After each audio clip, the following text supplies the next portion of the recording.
As the Shadow of the Erdtree DLC gets closer, I started to ask myself today, what do I actually need to do to get into the DLC? Every other Souls-like we've seen usually has some kind of prerequisites to get into the DLC. And like any good millennial, I just decided, let's go Google it. So after thinking through the requirements to get in, I started thinking through kind of housekeeping things. What do I want to do before I go into the DLC? So I started making a list. I'm Bonfire, and it is my goal that by the end of this video, you fully understand what you need to do to get into the Shadow of the Erdtree DLC, as well as provide you with some other little tips and tricks to make your life easier along the way. To start off, let's talk about what is mandatory to get into the DLC. I love what From Software has done here. They've taken two bosses that are optional in the game to finish the main storyline and made them now mandatory to access the DLC. First off, we start with Star Scourge.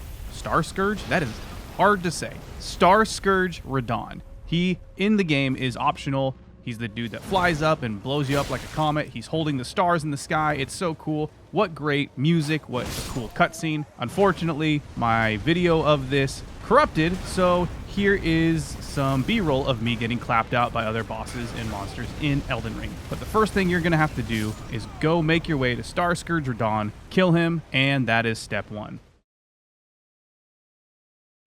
Next up on our list of mandatory things you need to do to get into the Shadow of the Erdtree DLC is to make your way to Mohgwyn Palace. If you don't know how to get there, in my last video I briefly summarized two different ways you can get there, one early on in the game, one much later.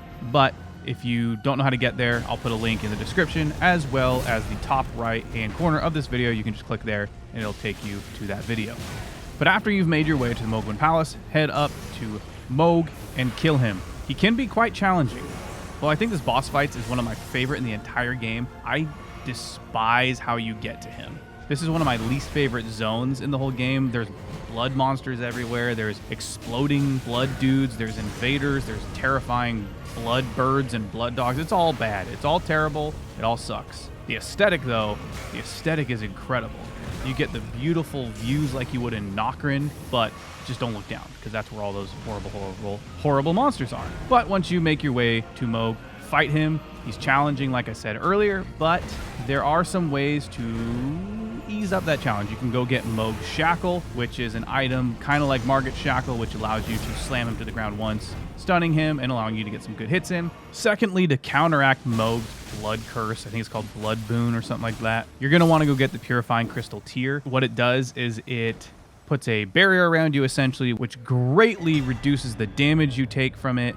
It will greatly reduce the healing he gets from this move, and it does not allow any stacking of hemorrhage on you. It's awesome.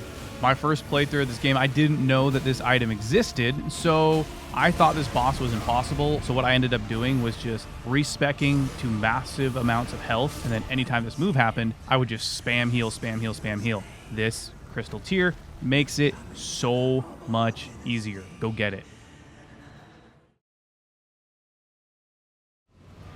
Now that we've covered all the mandatory things, here are some things that I'm going to be doing in preparation for the DLC, and I highly recommend you do as well. And first off, that's to get to anywhere between level 130 to 150.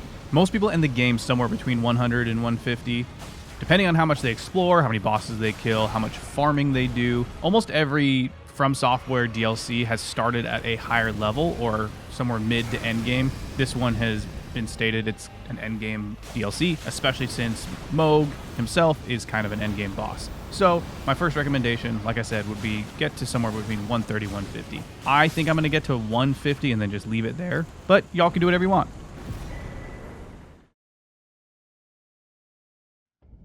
New content inevitably means new weapons, new spells, new gear to try. And in order to try all those things out, you might need to respec a time or two. I'm someone that is almost incapable of doing one full playthrough of Elden Ring with one single spec. I respec all the time. And so my recommendation and something I'm doing is running around everywhere, getting all the larval tiers I can. These allow you to respec at Rennala once you've beaten her.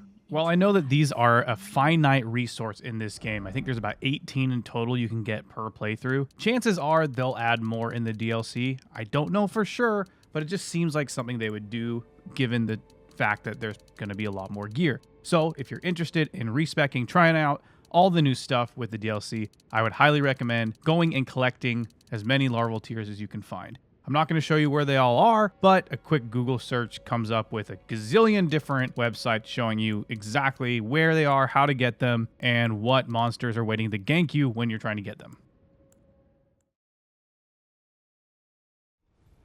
I know that in my last point, I talked a lot about how there's probably going to be lots of new weapons and spells to try out and to use. That's true. But you're also going to want something to clear the content with to begin with until you find those new weapons and spells. So my recommendation would be to take any weapons, I guess you don't level up spells. Take any weapons that you have been having fun with, that you're interested in trying out, and just start leveling them up. I'm at a point in the game where I can buy pretty much any stones I need except for the final tier from the Twin Maiden Husks in the round table hold. It's great. I've been leveling up lots of different weapons, trying out lots of different things as I've been recording these footage. I've never used the poison katana before or the lightning katana. They've been pretty fun. Used them to fight Mohg, used them to get clapped by Mohg, used them to kill Mohg. It was great. So go level up your weapons.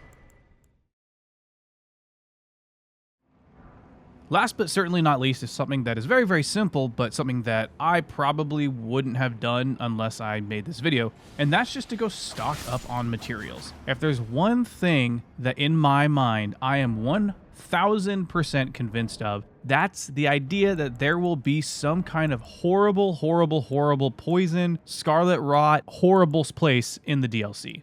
It's gonna happen. I know it's going to happen. I know that if I do not go stock up on materials, I'm going to find myself in a situation where I have no items to counteract any of that stuff. It's miserable, it's terrible, but I know it's going to be a thing. So I will make sure that when I go into the DLC, I have plenty of items to counteract those horrible affixes that Miyazaki seems to love putting in his game. I would recommend you do the same. You know that thing when you're in school and your teacher tells you to write a letter to your past self? Well, when I started making these videos a little over a month ago, that's kind of what the goal of these were. They weren't supposed to be any sort of game-breaking bugs, massive glitches, or crazy overpowered builds or anything like that. It was more helpful little tips and tricks for past Bonfire. Hopefully this video was helpful for you. If it was, be sure to subscribe, as I'm always uploading new tips, tricks, rants, video essays, things like that. Thank you so much for watching, and I will see you next time. Peace.